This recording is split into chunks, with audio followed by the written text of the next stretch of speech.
Welcome back to another technical video. Today I'll be going through your question, answering it, and hopefully finding that solution that you're looking for.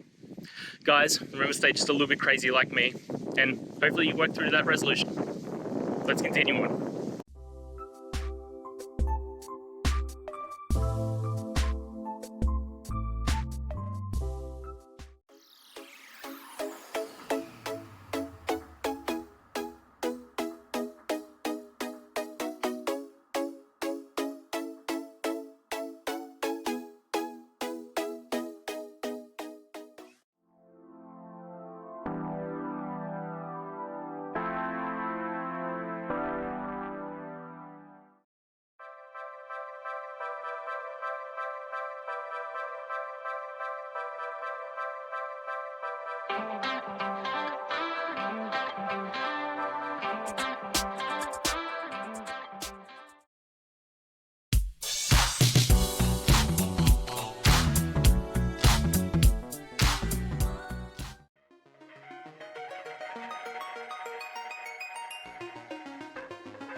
And that's it, guys.